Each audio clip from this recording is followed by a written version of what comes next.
Hello दोस्तों, सबसे पहले मेरी तरफ से आप सभी लोगों को दीपावली की ढेर सारी शुभकामनाएं और ढेर सारा प्यार। आइए स्टार्ट करते हैं आज का अपना टॉपिक, रिफ्रैक्शन ऑफ लाइट, प्रकाश का अपवर्तन। इससे पहले मैंने इस टॉपिक पर इंट्रोडक्शन दिया हुआ है, ठीक। उसका वीडियो मैंने पहले से अपलोड कर दिया है, वहाँ पे आप जाइए और देखिए, ठीक। वापस से स्टार्ट करते हैं इसको, रिफ्रैक्शन ऑफ लाइट को, और समझते हैं इसकी सारी डिटेल्स के बारे में, ठीक। मैंने आपको वहाँ पे पढ़ाया हुआ है कि क्या होता है, माध्यम क्या होता है, ठीक। माध्यम क्या होता है, माध्यम के प्रकार क्या होते हैं, सघन माध्यम, विरल माध्यम, ठीक।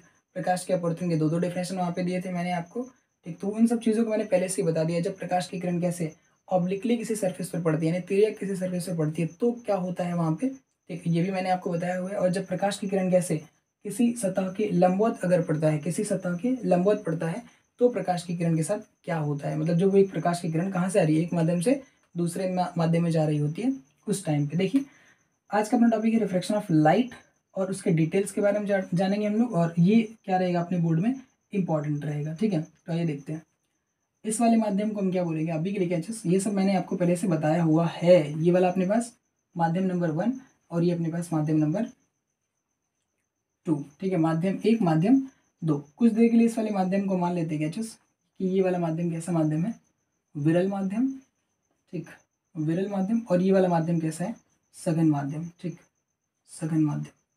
ये सब डिटेल मैंने पिछले वाले वीडियो में कराया हुआ है, ठीक। सघन माध्यम क्या होता है, विरल माध्यम क्या होता है। देखिए, विरल माध्यम क्या होगा, ऐसा माध्यम, अभी मोटी मोटा समझे तो ऐसा माध्यम, ऐसा मीडियम जिसके पार्टिकल क्या हो, दूर दूर होते हैं, उसको हम क्या बोलते हैं, विरल माध्यम, ठीक। विरल मतलब बिरर, ठीक, जो दूर दूर हो उसको हम बोलते हैं विरल। और सघन का मतलब घना, जो क्या हो, पास पास हो, जो मीडियम पास पास। बताओ लाइट किस में तेज चलेगी, जो विरल माध्यम होगा उसमें, जिसमें पार्टिकल दूर दूर रहेंगे उसमें लाइट तेजी से चलेगा, या जिसमें लाइट बहुत पास पास रहेगा उसमें तेजी से चलेगा। तो लाइट किस में तेजी चलेगा, जिसमें पार्टिकल दूर दूर रहेंगे, ठीक है। आइए देखते हैं। तो अपने पास ये वाला जो पार्ट है, ये माध्यम नंबर 1 का है, और ये वाला जो पोर्शन है वो माध्यम नंबर 2 का है, ठीक। हम क्या करेंगे, एक किसी लाइट सोर्स से, एक किसी टॉर्च वगैरह से हम लाइट को क्या करेंगे, टॉर्च को ऑन करेंगे, तो वहाँ से लाइट, बहुत सारी लाइट रेज क्या हो रही होंगी, बहुत सारी प्रकाश की किरणें चल के आ रही होंगी। उसमें से हम केवल एक प्रकाश की किरण ले रहे हैं, ये, ठीक, एक प्रकाश की किरण। और हम क्या कर रहे हैं, इस पे लाके टकरा रहे हैं, इसको टकरा रहे हैं, स्ट्राइक करा रहे हैं, ठीक। तो क्या हुआ, देखिए, जब प्रकाश की किरण ये वाली चल के आएगी तो किस वाले माध्यम से चल के आ रही है, एक माध्यम से चल के आ रही है, और किस में जा रही है, दूसरे वाले माध्यम में। जब पहले वाले माध्यम से दूसरे वाले माध्यम में जाती है तो क्या होता है, ये प्रकाश की किरण को जाना कैसे चाहिए होता है, इसको जाना चाहिए था ऐसे, ठीक। पर ये प्रकाश की किरण क्या होता है, अपने रास्ते से क्या होता है, भटक जाती है। कैसे भटक जाती है, तो इसके लिए हम क्या करेंगे, इसके लिए हम क्या करेंगे, एक नॉर्मल ड्रॉ करेंगे। ये वाला जो पॉइंट है, जिस वाले पॉइंट पे ये आके स्ट्राइक किया है, जिस वाले पॉइंट पे आके ये प्रकाश की किरण क्या की है, स्ट्राइक की है, इस वाले बिंदु को, इस वाले पॉइंट को हम क्या बोलेंगे, आपतन बिंदु, आपतन बिंदु। अच्छा, इस वाली किरण को हम क्या बोलेंगे, आपतित किरण। तो इस वाले पॉइंट को हम क्या बोलेंगे, आपतन बिंदु, ठीक है। फिर से, ये जो प्रकाश की किरण है, ये आपतित प्रकाश की किरण है। आने वाली प्रकाश की किरण को हम क्या बोलते हैं, आपतित किरण। और ये जिस वाले पॉइंट पर स्ट्राइक करता है, किसके, जिस वाले पॉइंट पर, जब ये एक माध्यम से दूसरे माध्यम में जा रहा है, यानी ये जो लाइन बनाई हुई है, इस वाली लाइन को हम क्या बोल रहे हैं, मान लो इंटरफेस बोल रहे हैं, मान के लो इंटरफेस बोलते हैं, ठीक। या फिर इसको हम कहते हैं अपवर्तक सतह। इस पे पढ़ने के बाद ही क्या होता है, अपवर्तन। इस पर जैसे ही पढ़ा, यानी इस वाले मीडियम से दूसरे वाले मीडियम में आना चाहता है, ठीक, तो क्या होगा, यहीं से इसका अपवर्तन होगा, ठीक, यहीं से इसका क्या हो जाएगा, अपवर्तन। इस वाले, इसलिए इस वाले सरफेस को हम क्या बोलते हैं, अपवर्तक, अपवर्तक सतह, ठीक। इस वाले सतह को हम बोलेंगे अपवर्तक सतह, इस वाली सतह को हम बोलेंगे अपवर्तक सतह। ये वो सतह है जो क्या कर रहा है, पहले वाले मीडियम और दूसरे वाले मीडियम को क्या कर रहा है, सेपरेट कर रहा है, अलग कर रहा है, ठीक। अपवर्तक सतह, इसको हम बोलेंगे अपवर्तक सतह। अपवर्तक सतह क्या होता है, तो ऐसा ऐसा सतह, ऐसा सतह जो क्या करे, पहले माध्यम और दूसरे माध्यम को अलग करता है, और जहाँ से क्या होता है, अपवर्तन होता है, उस वाली सतह को हम बोलते हैं अपवर्तक सतह, ठीक। अब ये आपतित किरण हो गया, ये वाली जो किरण है आपतित किरण, और जिस वाले अपवर्तक सतह की जिस वाले पॉइंट पर आकर के आपतित किरण टकराई है, उस वाले पॉइंट को हम बोलते हैं आपतन बिंदु, ठीक। इस वाले पॉइंट को, जिसको मैं ओ से डिनोट कर देता हूँ, इस वाले पॉइंट को हम बोलते हैं क्या चीज, आपतन बिंदु, ठीक, आपतन बिंदु। अब देखिए, हम क्या करेंगे, ये प्रकाश की किरण जिसको जानी ऐसे चाहिए थी, पर जाएगी कैसे, तो अभी विरल से किधर आ रही है, सघन में। तो मैंने आपको बताया कि जब भी प्रकाश की किरण विरल से सघन में आती है, वो किस तरफ मुड़ जाती है, वो मुड़ जाती है नॉर्मल की ओर, अभिलंब की और, तो पूछेंगे भैया अभिलंब का है, तो मैंने आपको पिछले वाले वीडियो में बताया था अभिलंब कैसे बनाते हैं। तो क्या करेंगे, ये जो अपने पास पॉइंट है, इस वाले पॉइंट से यानी आपतन बिंदु से एक काल्पनिक रेखा खींचेंगे और ऐसे खींचेंगे, कैसे कि वो अपवर्तक सतह की क्या हो, अपवर्तक सतह की क्या हो, इस वाले अपवर्तक सतह के परपेंडिकुलर हो। ठीक है, इस वाले अपवर्तक सतह के परपेंडिकुलर नीचे तक भी इसको क्या करिए, ड्रॉ कर दीजिए ऐसे। ठीक, ये हो गया क्या चीज, अभिलंब। इसको हम बोलेंगे अभिलंब। ठीक, फिर से इसको हम बोलेंगे अभिलंब, नॉर्मल। ठीक, अभिलंब। ठीक, इसको हम बोलते हैं क्या चीज, नॉर्मल। तो ये अपने पास नॉर्मल है, आपने नॉर्मल ड्रॉ कर लिया। कैसे, उस वाले पॉइंट से आपको नॉर्मल ड्रॉ करना है, उस वाले पॉइंट से एक काल्पनिक रेखा खींचनी है, काल्पनिक रेखा खींचनी है जो अपवर्तक सतह के कैसा हो, परपेंडिकुलर। तो फिर से देखो, ये जो अपने पास पॉइंट है, जिस पॉइंट पे आके ये आपतित किरण स्ट्राइक किया है, टकराया है, उस वाले पॉइंट से आपको क्या करना है, एक काल्पनिक रेखा खींचनी है, काल्पनिक रेखा खींचनी है किसके परपेंडिकुलर, तो ये जो अपवर्तक सतह है, इस अपवर्तक सतह के क्या परपेंडिकुलर एक आपको काल्पनिक रेखा खींचनी है और उसी को बोलना है क्या चीज, अभिलंब। तो ये जो प्रकाश की किरण आ रही थी आ रही थी आ रही थी, टकराया, टकराने के बाद क्या हुआ, टकराने के बाद इस वाले मीडियम से ये दूसरे वाले मीडियम में जाना चाह रहा है, तो इसको जाना ऐसे चाहिए था, पर ये अपने रास्ते से भटक जाएगा और रास्ते से भटक के किधर जाएगा, तो ये कुछ ऐसे चले जाएगा। ठीक, किस तरफ, नॉर्मल की ओर। देखो यहाँ से क्या हुआ, नॉर्मल की ओर चला गया। ठीक है, तो अब इस वाली रे को हम क्या बोलेंगे, इस वाली प्रकाश की किरण को हम क्या बोलेंगे, अपवर्तित किरण। इसको हम बोलेंगे अपवर्तित किरण, अपवर्तित किरण। ठीक है, ये जो प्रकाश की किरण अपने रास्ते को छोड़ करके चली गई, इसको हम क्या बोल रहे हैं, अपवर्तित किरण बोल रहे हैं। ठीक, अब ध्यान से देखिएगा, यहाँ पे ये जो आपतित किरण है, इसको हम क्या बोल रहे हैं, आपतित किरण। ठीक है, इसको हम बोल रहे हैं आपतित किरण, आपतित किरण। ठीक, अब देखो, आपतित किरण अभिलंब के साथ, आपतित किरण अभिलंब के साथ जितना कोण बनाती है, जितना कोण बनाते हुए आती है, उस कोण को हम बोलते हैं क्या चीज, आपतन कोण। और इसको रिप्रेजेंट करते हैं किससे, एंगल आई से। फिर से, ये जो आपतित किरण है अभिलंब के साथ, अभिलंब के साथ जितना कोण बनाती है, उस कोण को हम क्या कहते हैं, आपतन कोण कहते हैं और रिप्रेजेंट करते हैं किससे, एंगल आई से। और अपवर्तन कोण क्या होता है, तो ये अपवर्तित किरण अभिलंब के साथ जितना कोण बनाती है, फिर से अपवर्तित किरण अभिलंब के साथ जितना कोण बनाती है, उस कोण को हम क्या कहते हैं, एंगल आर कहते हैं। ठीक, एंगल आर। इसको इंग्लिश में कहते हैं एंगल ऑफ इंसिडेंस और इसको बोलते हैं क्या, जैसे एंगल ऑफ रिफ्रैक्शन। ठीक, इसको मैं लिख देता हूँ यहाँ पे, एंगल आई क्या है, ये सिंबल है किसका, एंगल का, और ये अपने पास एंगल आर। तो एंगल आई क्या होता है, ये होता है आपतन, आपतन कोण, और ये क्या होता है अपने पास, अपवर्तन कोण। ठीक, फिर से ये आपतन कोण और ये कौन सा, अपवर्तन कोण। अच्छा, एक और यहाँ पे आपको एंगल बताया जाता है जिसको हम कहते हैं एंगल ऑफ डेविएशन या विचलन कोण। ठीक, विचलन कोण क्या होता है, तो ये जो प्रकाश की किरण है, अपवर्तित प्रकाश की किरण, ठीक, ये जो अपवर्तित प्रकाश की किरण है, ये ओरिजिनल जो पाथ था लाइट का, लाइट का ओरिजिनल पाथ कौन सा था, लाइट किस वाले पाथ से आ रही थी, इस वाले पाथ से आ रही थी, ये इस वाले पाथ से आ रही थी। ठीक, पर ये भटक गई, तो ये कितना कोण भटकी है, क्या ये भी कुछ एंगल बना रहा है क्या, ये भी कुछ क्या कर रहा है, एंगल बना रहा है। ठीक, तो इतना एंगल क्या हो गया, ये इतना एंगल क्या हो गया है, भटक गया है। तो जितना एंगल भटका है, इसी को हम क्या बोलते हैं, एंगल ऑफ डेविएशन या विचलन कोण। और इसको हम रिप्रेजेंट करते हैं किससे, एंगल डेल्टा से, एंगल डेल्टा से। ठीक, तो इसको मैं यहाँ पे लिख देता हूँ, एंगल डेल्टा। ठीक, इसको हम बोलेंगे क्या चीज, विचलन कोण।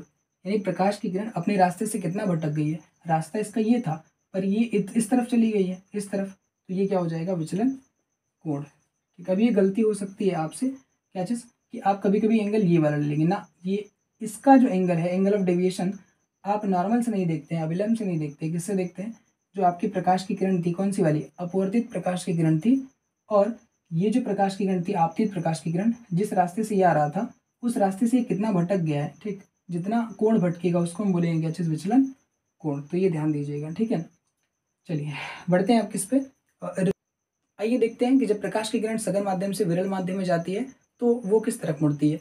हमने देखा कि जब प्रकाश की किरण विरल माध्यम से सघन माध्यम में जाती है तो वो किस तरफ मुड़ती है, अभिलंब की ओर मुड़ जाती है।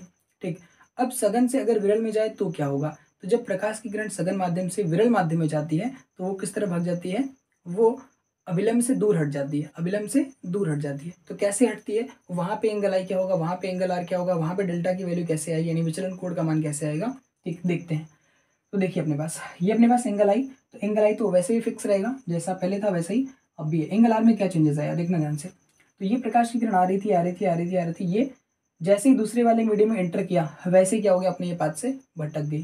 ठीक, इस जैसे इसने क्या किया, पहले वाले माध्यम से दूसरे वाले माध्यम में ये एंटर की, वैसे ही क्या हुआ, जैसे ही प्रवेश किया वैसे ही क्या हुआ, ये अपने रास्ते से भटक गई। ठीक है, अब भटकी है तो किस तरफ गई है, ये इस तरफ चली गई है। क्यों भैया, क्योंकि पहले ही बोला था कि सघन माध्यम से जब प्रकाश की किरण किसमें जाएगी, विरल माध्यम में, तो वो किधर हो जाती है, वो अपने मार्ग से विचलित तो होती है, पर वो किधर भागती है, अभिलंब से दूर हट जाती है, अभिलंब से दूर हट जाती है। तो अभिलंब से दूर कैसे हटेगी, आ इस वाले पाथ पर रही थी, आ इस रास्ते से रही थी, देखो आ रही थी इस रास्ते पर, तो जाना इसको इस रास्ते पर चाहिए था, पर इसको भटक जाना है, तो भटकेगा किस तरफ, भटकेगा ये अभिलंब से दूर। और अभिलंब से दूर जाने के लिए ये इधर तो नहीं आ सकता, अगर ये इधर आता तो क्या होता, अभिलंब के पास हो जाता। ठीक, इसलिए इसको किधर जाना पड़ेगा, अभिलंब से दूर, क्योंकि सघन से जब विरल में प्रकाश की किरण आएगी तो क्या होगा, वो किस तरफ हट जाएगी, किस तरफ विचलित हो जाएगी, तो वो अपने मार्ग से विचलित तो होगी, पर किस तरफ, अभिलंब से दूर। तो अभिलंब से दूर कौन सा होता है, यही तो होगा अभिलंब से दूर। इसलिए सघन माध्यम से प्रकाश की किरण जब किसमें आ रही है, विरल माध्यम में, तो वो अभिलंब से दूर हट जा रही है। ठीक है, तो यहाँ पे एंगल आर, तो आइए समझते हैं कि अपवर्तन का नियम क्या कहता है हम लोगों से। तो पहला जो अपवर्तन का नियम है, वो हमसे क्या कहता है कि आपतित किरण, अपवर्तित किरण और आपतन बिंदु पर खींचा गया अभिलंब, तीनों क्या होता है, एक ही तल में होते हैं, तीनों एक ही तल में होते हैं। तो ये डेफिनेशन मैंने पहले से लिख लिया है कि आपतित किरण, अपवर्तित किरण तथा आपतन बिंदु पर खींचा गया अभिलंब तीनों एक ही तल में होते हैं। बस यही है अपने पास रिफ्रैक्शन का लॉ। ठीक, जैसे रिफ्लेक्शन का लॉ था वैसे ही क्या चीज रिफ्रैक्शन का भी लॉ है। तो ये दोनों में क्या रहेगा, कॉमन रहेगा। ध्यान से देखिए, तो अपने पास अगर इसको समझें, क्योंकि ये जो लिखा हुआ है इसको लिख देने से हमें नहीं समझ में आ रहा है कि ये कि तीनों एक ही तल में होते हैं, इसका क्या मतलब है। ये लिख दिया इसने, या डेफिनेशन रहता है बुक में, पर हमको समझ में नहीं आता है। ठीक, हम उसको पढ़ लेते हैं, रट लेते हैं, बोर्ड में लिख देते हैं, पास भी हो जाते हैं, कोई दिक्कत नहीं होती। ठीक, फिर भी इसका हमें फील नहीं आता कि तीनों एक ही तल में होता है का क्या मतलब है। ठीक, देखिएगा अपने पास, तो ये कोई अपने पास प्रकाश की किरण है, ये कोई प्रकाश की किरण है। ठीक, जो क्या हो रही है, आ रही है। ठीक, ये इंसिडेंट रे है कह सकते हैं, ये आपतित किरण है, ये आई, इसको जाना ऐसे चाहिए, पर ये अपने रास्ते से भटक जाती है, या तो ये इधर चली जाती है या तो ये इस साइड चली जाती है ना, अभिलंब की ओर चली जाती है, अभिलंब से दूर चली जाती है। इस वाले इवेंट को हम बोलते हैं प्रकाश का अपवर्तन। अब अपवर्तन का नियम क्या कहता है, ये जो प्रकाश की किरण या तो इधर गई है या तो इधर गई है, ये जाने के लिए इस साइड भी जा सकती थी, जाने के लिए इस साइड भी जा सकती थी, है ना, पर ये इधर और इधर ही जा रही है। ये जो नेचर में इवेंट हो रहा है वो फिक्स है, नेचर में जो इवेंट है वो तो फिक्स है। ठीक, कि ये या तो ये इस साइड जाएगी या तो ये इस साइड जाएगी, इधर नहीं जा रही, इधर नहीं जाएगी। अगर प्रकाश की किरण ऐसे आई है तब, अगर प्रकाश की किरण इस तरीके से आएगी तो 100% ये या तो ऐसे मुड़ेगी या तो ऐसे मुड़ेगी। ठीक है, तो अब इस चीज़ को कैसे एक्सप्लेन करें, तो साइंटिस्ट ने, मैथमेटिशियंस ने इसको सोचा कि किस तरीके से इसको बाउंड किया जाए कि ये ना तो ये इधर जाए ना तो ये इधर जाए। ठीक है, तो उसके लिए उन्होंने क्या बताया कि क्योंकि इवेंट में, नेचर में जो ये इवेंट हो रहा था वो 100%, जब ये लाइट ऐसे आ रही थी तो ये प्रकाश की किरण जानी ऐसी चाहिए थी, पर चली या तो ऐसे जा रही थी या तो इस तरफ चली जा रही थी। ठीक, तो इस इवेंट को इन लोगों ने कैसे बाउंड किया, इस इवेंट को कैसे इन लोगों ने एक्सप्लेन किया, तो एक लॉ दिया। ठीक, एक लॉ दिया, जिस लॉ को मैंने यहाँ पे पहले से लिखा हुआ है। इन्होंने बताया कि ये जो आपतित किरण है और ये जो अपवर्तित किरण है, ठीक, और आपतन बिंदु पर खींचा गया जो अभिलंब है, तीनों क्या होंगे, एक तल में होंगे। तो किस तल में होंगे, ये जो बात है वो किस तल की बात हो रही है, तो इस तल की बात हो रही है। तीनों किस तल में होंगे, इस वाले तल में होंगे, यानी ये जो बोर्ड है इस बोर्ड वाले प्लेन में होगा तीनों का तीनों। ठीक है, कौन कौन, आपतित किरण, अपवर्तित किरण और आपतन बिंदु पर खींचा गया अभिलंब, तीनों किस प्लेन में होंगे, इस वाले प्लेन में होंगे। ठीक है, बात क्लियर हुई। जैसे मान लो अगर कोई प्रकाश की किरण ऐसे आ रही होती, अगर कोई प्रकाश की किरण मान लो ऐसे आ रही होती, ठीक, ऐसे, अगर कोई प्रकाश की किरण ऐसे आ रही होती, ऐसे, ठीक, और ये होता अपने पास एक मीडियम, ये होता अपने पास ये एक इंटरफेस। ठीक है, एक इंटरफेस, और नीचे वाला कौन सा, दूसरा मीडियम, ऊपर वाला एक मीडियम, नीचे वाला दूसरा मीडियम, और प्रकाश की किरण कैसे आ रही है, इस तरीके से। ठीक, इस तरीके से, या कह लो इस तरीके से, चलो शायद दिख रहा होगा, ये टिल्टेड है अपने पास। ये क्या है, ये अपवर्तक सतह है जो क्या कर रहा है, दो मीडियम को, एक मीडियम ये और एक मीडियम ये नीचे वाला, इन दोनों को क्या कर रहा है, सेपरेट कर रहा है। ठीक, तो ये अपने पास अपवर्तक सतह, लाइट आ रही है कैसे, इस तरीके से। तो लाइट को जाना कैसे चाहिए, इस तरीके से, पर ये चली कैसे जाएगी, या तो ये इधर जाएगी या तो ये इधर जाएगी। तो ये हो गया इवेंट जो होना था वो हो गया कि लाइट ऐसे आ रही थी, जाना इसको ऐसे चाहिए, पर ये चली कैसे गई, इस तरीके से। तो अब ये इधर ही क्यों गई, ये इधर भी तो जा सकती थी, ये इधर भी तो जा सकती थी, है ना, इधर भी तो जा सकती थी, किसी और डायरेक्शन में भी तो जा सकती थी, पर ये इधर ही गई। तो इसको इन लोगों ने कैसे एक्सप्लेन किया, कैसे बाउंड किया, तो ये बताया कि जो अपने पास आपतित किरण है और अपवर्तित किरण है और आपतन बिंदु पर खींचा गया अभिलंब है, तीनों क्या होंगे, एक ही तल में होंगे। और जब इसको एक तल में कर देंगे, एक तल में कर देंगे, एक प्लेन में कर देंगे, तो क्या होगा, ये ना तो इस तरफ जा पाएगी ना तो ये इस तरफ जा पाएगी। तब ये क्या होगा, 100% इसी तरफ जा रही होगी, जाने के लिए तो ये इसी तरफ जाती है। फिर इसको हमें समझना कैसे है, तो समझेंगे हम इस तरीके से। साइंटिस्ट ने हमें बताया या मैथमेटिशियंस ने हम लोग बताया कि आपतित किरण, अपवर्तित किरण तथा आपतन बिंदु पर खींचा गया अभिलंब तीनों क्या होंगे, एक तल में। तो इस वाली कंडीशन में कौन से वाले तल में है, तो इस वाली कंडीशन में ये इस वाले तल में है, ठीक है, इस वाले तल में। इस वाली कंडीशन में किस वाले तल में तीनों आ रहे हैं, तो तीनों के तीनों इस तल में आ रहे हैं। और जो मैंने अभी सिचुएशन बताया उसमें कौन सा तल है, तो ये वाला तल है, ठीक है, ये वाला तल, ये वाला, ठीक। तो ये था इसका फील। तो आइए देखते हैं अपवर्तन का दूसरा नियम, ठीक, क्या कहता है अपवर्तन का दूसरा नियम हम लोगों से, ठीक। देखिए अगर डेफिनेशन की बात करेंगे तो डेफिनेशन मैंने यहाँ पे पहले से नोट कर दिया, किताबों में लिखा होता है, समझ में कुछ आता होता नहीं है, ठीक है। देखिए जैसे आपने पढ़ा था परावर्तन का नियम कि angle i is equal to angle r होता है, वैसे ही हम लोग यहाँ पे भी कुछ रिलेशन निकालने की कोशिश करेंगे।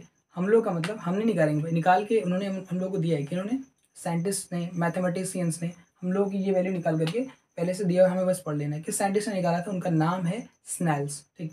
हम पढ़ते हुए स्नेल का नियम, ठीक, स्नेल का नियम। तो हम पढ़ लेंगे, यही है साइन आई अपन sine r is equal to क्या होता है, नियत होता है, कांस्टेंट होता है, इसी को हम बोलते हैं स्नेल का नियम। बस खत्म। क्या चीज़, आपतन कोण की जाए, देखो ये अपने पास आई लगा हुआ है, यहाँ पे क्या लगा हुआ है, आर लगा हुआ है, ठीक। तो ये हो गया आपतन, ये आपतन कोण हो गया, और ये हो गया साइन। साइन को हम बोलते हैं हिंदी में क्या चीज़, ज्या, ठीक। आपतन कोण की ज्या और अपवर्तन कोण की ज्या, आपतन कोण की ज्या और अपवर्तन कोण की ज्या के अनुपात को हम क्या कहते हैं, देखो रेशियो है ना, अनुपात का मतलब क्या चीज़, बटा कर देना है, साइन आई और साइन आर, यानी आपतन कोण की ज्या और अपवर्तन कोण की ज्या के अनुपात, ज्या का जो अनुपात है वो क्या रहता है, नियत रहता है। यही क्या अपने पास दूसरा नियम है किसका, लॉज ऑफ रिफ्रैक्शन का।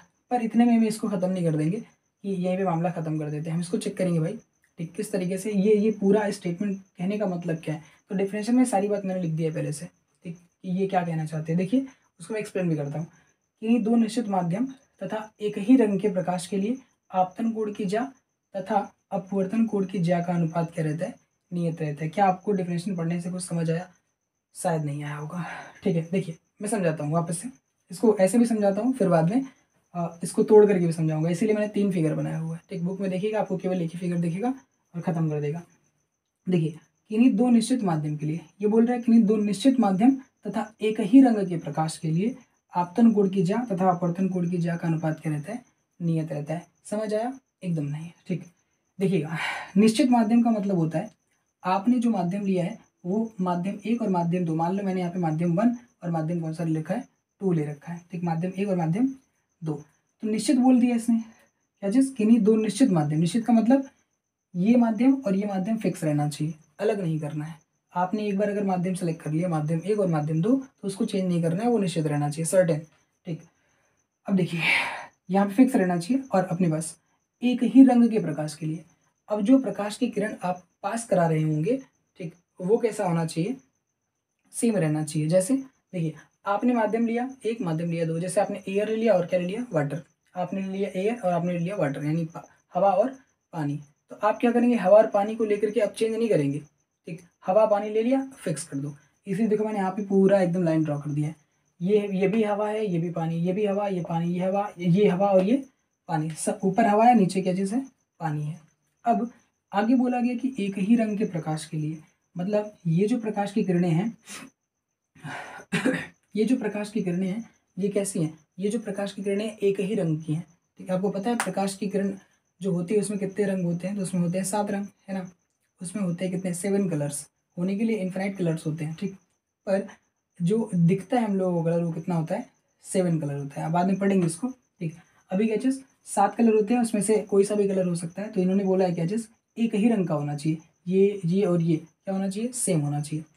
एक ही रंग का प्रकाश होना चाहिए, एक ही रंग का प्रकाश होना चाहिए, और साथ में जो माध्यम है वो क्या होना चाहिए, निश्चित माध्यम। मतलब एक माध्यम से दूसरे माध्यम में जो प्रकाश की किरण आ रही है ना, तो वो माध्यम क्या होना चाहिए, सेम होने चाहिए। यानी एयर से या वाटर में, तो पहली वाली जो लाइट रे आ रही है वो भी किस में आनी चाहिए, एयर से वाटर में, दूसरी वाली भी किस में आनी चाहिए, एयर से वाटर में, और तीसरी वाली भी किस में आनी चाहिए, एयर से वाटर में आनी चाहिए, पानी में आनी चाहिए। ठीक, तो अगर ऐसा होता है, अगर ऐसा होता है तब क्या होगा, आपतन कोण की ज्या और किसकी, अपवर्तन कोण की ज्या का अनुपात क्या रहेगा, कांस्टेंट रहेगा। अब भी समझ आया, थोड़ा थोड़ा समझ आया होगा, पर देखते हैं, ध्यान से देखिएगा। जैसे उन्होंने क्या बोला, अगर हम मीडियम नंबर 1 ले लें, मीडियम नंबर 2 ले लें और इसको चेंज ना करें, हमने जो यहाँ पे जो लाइट रे लिया है, जो प्रकाश की किरण लिया है, ठीक, इसको हमने किसी एक फिक्स्ड कलर का ले लिया, मान लो रेड ले लिया, तो ये भी रेड, ये भी रेड होना चाहिए, तीनों कैसा होना चाहिए, रेड, और तीनों एक मीडियम से दूसरे मीडियम में जानी चाहिए।